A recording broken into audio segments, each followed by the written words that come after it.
গঙ্গাসাগরে হিন্দুদের মহাসম্মেলন আগামীকাল থেকে শুরু হচ্ছে গঙ্গাসাগর মেলা। গঙ্গাসাগর মুখী সাধু সন্ন্যাসীরা বাবুঘাটে সন্ন্যাসীদের জন্য অস্থায়ী ক্যাম্প তৈরি করা হয়েছে, কিন্তু সেই অস্থায়ী ক্যাম্প নিয়ে বিস্তর অভিযোগ উঠে আসছে।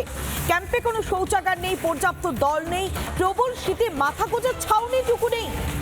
ঠিক কিভাবে কাটাচ্ছেন তারা অস্থায়ী যে ক্যাম্প, সেই অস্থায়ী ক্যাম্পে রীতিমতো জবুতবু অবস্থার মধ্যে কাটাচ্ছেন সাধু সন্তরা। কি কি অভিযোগ করছেন তারা, কোন সমস্যার মুখোমুখি হচ্ছেন শুনুন।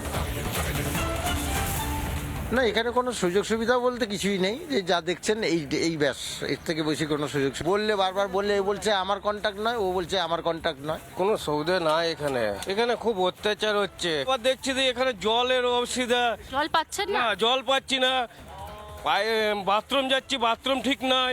এসব কি হচ্ছে এসব? এখানে আমি কোনো কুটিয়া পেলাম না, ঘর পেলাম না। এইখানে ফুটের মধ্যে বসে আছি, ঠান্ডার মধ্যে বসে আছি, কিন্তু না জলের ব্যবস্থা, খাবার জলের ব্যবস্থা, না ল্যাট্রিন বাথরুমের ব্যবস্থা, বাথরুম পায়খানা নেই, জলের ব্যবস্থা নেই, জলের সমস্যা আছে, জল পাওয়া যাচ্ছে না। শুনলেন তো সাধু সন্তরা কি বলছেন, জল নেই, এমনকি মাথা গোঁজার যে ছাউনি সেই ছাউনিটুকু নেই। প্রবল ঠান্ডায় কিভাবে জবুথবু হয়ে তারা কাটাচ্ছেন।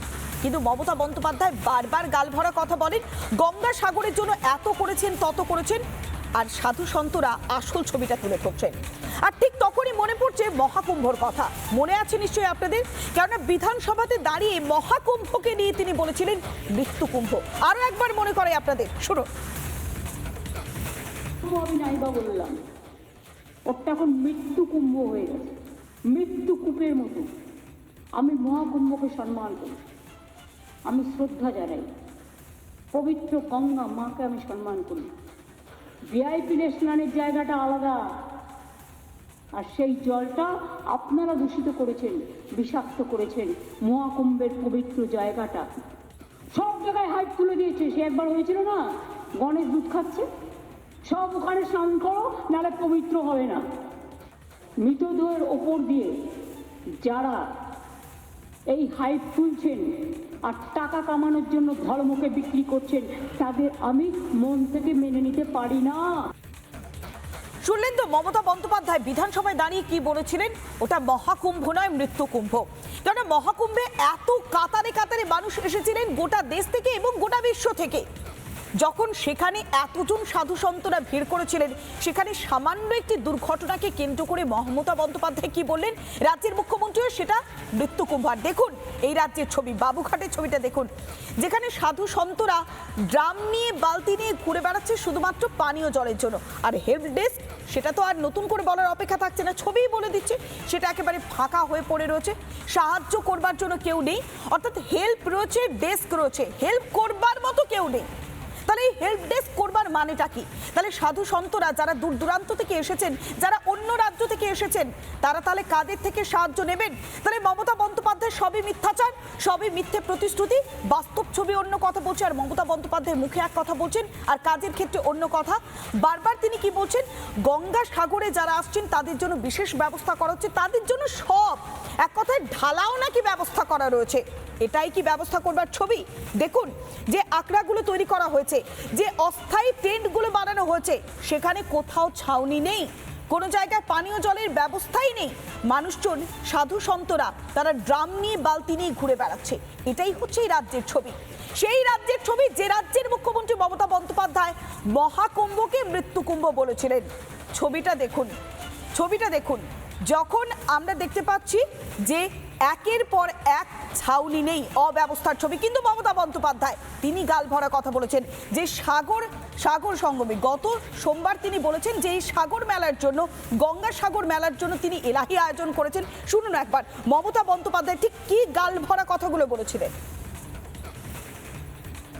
যেহেতু গঙ্গাসাগর মেলাটা একটি কি বলবো ভয়ঙ্কর জল পেরিয়ে আসতে হয়। কুম্ভ মেলায় যারা যান ওরা রেল কানেক্টেড, প্লেন কানেক্টেড, তাতেও অত বড় দুর্ঘটনা ঘটে গেছে।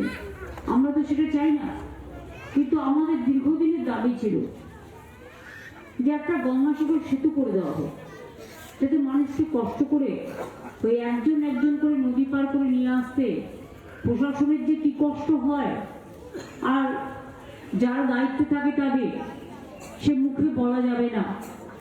এবং 1700 কোটি টাকা খরচ করে গঙ্গাসাগর সেতু তৈরি করার দায়িত্ব দিয়ে দিয়েছি এবং আজকে শিলান্যাস হয়ে গেছে। ওদের করতে যা সময় লাগবে, একটা বড় সেতু তৈরি করতে টাইম লাগে, সঠিক সময়ে তাড়াহুড়ো করতে যাবে না, কিন্তু একটু ম্যান পাওয়ার বেশি লাগিয়ে এই সেতুটা হয়ে গেলে আমি মানসিকভাবে নিশ্চিন্ত হব। কুম্ভ মেলায় কয়েক হাজার কোটি টাকা খরচ করে, গঙ্গাসাগরে 1 পয়সাও দেয়? যারা দেয় না তাদের কাছে আমি ভিক্ষে চাই না।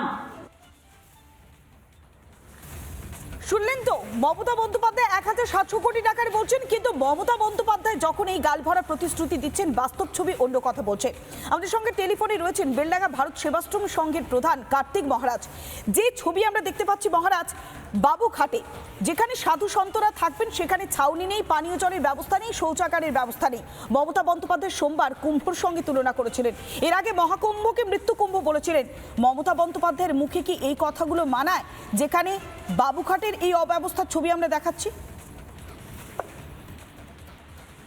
এটা তো আমাদের কুম্ভ মেলা সম্পর্কে বলেছেন, সাধু সন্ন্যাসীদের নিয়ে উনি এটা বলছেন। গঙ্গাসাগরেও খুব একটা কিছু ব্যবস্থা হয়, তাও হয় না। কিন্তু আজকে হুগলি জেলায় যেখানে প্রায় বিশ্ব সম্মেলন হচ্ছে, সেখানে রাজনৈতিক নেতাদের দায়িত্ব দিয়েছেন, তাদের থাকা একটু ব্যবস্থা করেছেন। তো এখন তো আমাদের পশ্চিমবঙ্গের সাধারণ মানুষেরই অবস্থা, আর তো সাধু সন্ন্যাসীদের তো প্রশ্নই আসে না। আর সাধু সন্ন্যাসী মানেই ওরা ধরে নিচ্ছেন যে একটা রাজনৈতিক দলের হয়তো সম্পর্ক। সন্ন্যাসী মানুষ বাড়ি ঘর ছেড়ে সন্ন্যাসী হয়েছেন, এরা রাজনীতির ঊর্ধ্বে।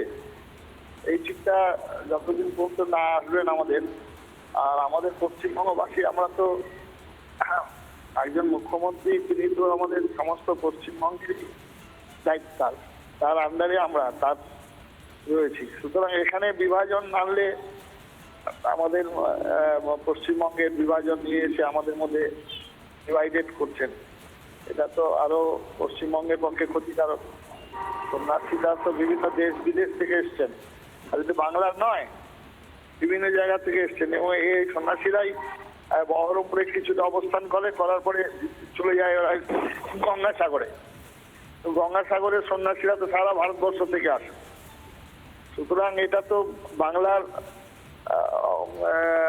দুর্নাম হবে, বাংলার বদনাম হবে। বাঙালি হিসাবে বাংলার আমরা কি পরিচয় দেব? আমরা যখন বাইরে যাই সন্ন্যাসীরা, তখন তারা যেভাবে আমাদের আপ্যায়ন করেন, কিন্তু এখানে সেটা না করলে একদমই তাই। যখন ভিন রাজ্যে আপনারা যান, তখন যেভাবে আপনাদেরকে আপ্যায়ন করা হয়, সেখানে বাংলার ছবিটা পুরোপুরি পাল্টে যাচ্ছে। আমাদের সঙ্গে টেলিফোনে রয়েছেন কেন্দ্রীয় শিক্ষা প্রতিমন্ত্রী তথা বিজেপির সাংসদ সুকান্ত মজুমদার। সুকান্ত বাবু, যে ছবি দেখাচ্ছি, বাবুঘাটে সাধু সন্তরা এসেছেন, পানীয় জল নেই, হেল্প ডেস্কে লোক নেই, মাথার উপরে ছাদ নেই, যে অস্থায়ী তাঁবুটা সেখানেও শীতের মধ্যে জবুথবু হয়ে কাটাতে হচ্ছেন। আর মমতা বন্দ্যোপাধ্যায় বলছেন যে 1700 কোটি টাকা নাকি বরাদ্দ থাকছে। মৃত্যু কুম্ভ বলেছিলেন মহাকুম্ভকে, এটাই তাহলে মমতা বন্দ্যোপাধ্যায়ের আসল ছবি? কেন দ্বিচারিতা করছেন মমতা বন্দ্যোপাধ্যায় বারবার? দেখুন, মমতা বন্দ্যোপাধ্যায় বাংলার মান সম্মান দিক কিভাবে জলাঞ্জলি এই বিষয়ে যদি কেউ এক্সপার্ট থাকে পশ্চিমবঙ্গে, তার নাম হচ্ছে, আপনারা জানেন গঙ্গাসাগর মেলা এমন একটা মেলা, আজকে থেকে নয়, হাজার হাজার বছর ধরে মানুষ বিভিন্ন প্রান্ত থেকে ভারতবর্ষে, এমনকি বাইরের বিদেশ থেকে তারা আসেন মা গঙ্গায় অবগাহন করার জন্য। সাগর এবং গঙ্গার যে সঙ্গম, সেই সঙ্গম স্থলে পুণ্য অর্জনের জন্য আসেন। কপিল মুনির তিনি সাংখ্য দর্শনের প্রতিষ্ঠাতা, তার আশ্রমে তার দর্শনের জন্য আসেন। কিন্তু দুর্ভাগ্যের বিষয়, আমরা বরাবর বিশেষ করে তৃণমূল কংগ্রেস সরকার আসার পর থেকে যেন দেখতে পাই, হজযাত্রীদের জন্য যে ব্যবস্থা থাকে, মানে হজ হাউস থেকে শুরু করে সমস্ত কিছু, তার কোনোটাই কিন্তু আমরা দেখতে পাই না গঙ্গাসাগর যাত্রা। আমরা বহুদিন ধরে গলা ফাটিয়ে যে ওই এলাকায় গঙ্গাসাগরের যাত্রী যারা আছেন, সন্ন্যাসী যারা আসেন, তাদের জন্য একটি গঙ্গাসাগর হাউস প্রয়োজন, এটা আমাদের দাবি। এবং আমরা প্রতিশ্রুতি দিচ্ছি, ভারতীয় জনতা পার্টি এলে আমরা গঙ্গাসাগর হাউস তৈরি করবো, যেখানে গঙ্গাসাগরের জন্য যাওয়া সাধু সন্ন্যাসী এবং ভক্তরা সেখানে থাকার ব্যবস্থা পাবে। আজকে মমতা বন্দ্যোপাধ্যায় সম্পূর্ণভাবে সাধুদেরকে বাথরুম নেই, যারা তীর্থযাত্রী এসে তাদের বাথরুমের ব্যবস্থা নেই, এই যে একটা অরাজক পরিস্থিতি, মাথার উপরে যে ত্রিপল বা টেন্ট দেওয়া হয়েছে সেটা ফুটো, সব মিলিয়ে গোটা দেশের কাছে বাংলাকে আর কতটা নিচে নামানো যায় তার চিন্তায় মনে হচ্ছে কম্পিটিশন চলছে মমতা বন্দ্যোপাধ্যায় এবং তার সরকারের অন্যান্য বেশ, সরকার যতদিন থাকবে হিন্দুদের সাথে এই ধরনের বৈমাত্রীয় সুলভ আচরণই হবে। অনেক ধন্যবাদ। আমরা কথা বললাম কেন্দ্রীয় শিক্ষা প্রতিমন্ত্রী তথা বিজেপির সাংসদ সুকান্ত মজুমদারের সঙ্গে। অন্যান্য রাজ্য থেকে যারা আসছেন এই রাজ্যে তারা কি বলছেন, কোন কোন সমস্যার মুখোমুখি তারা হচ্ছেন, শুনুন।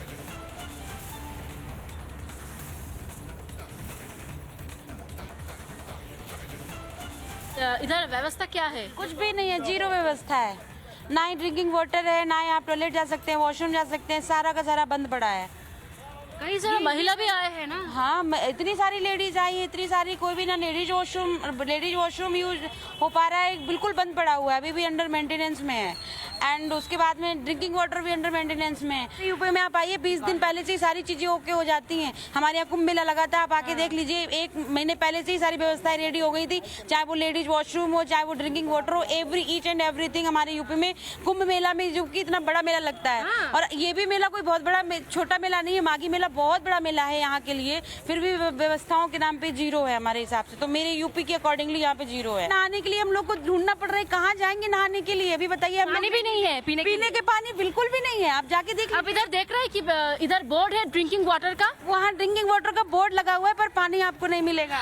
इधर हेल्प डेस्क भी है, अब आप दिख रहा है, कोई बैठा ही नहीं है वहाँ पे। हेल्प डेस्क किससे लेंगे हेल्प? आप देखिए, कोई भी नहीं बैठा, आप सामने जाके देख सकते हैं। নানা ধরনের কন্টেন্ট দেখার জন্য লাইক করুন, শেয়ার করুন আমাদের ফেসবুক পেজ, সাবস্ক্রাইব করুন আমাদের ইউটিউব চ্যানেল।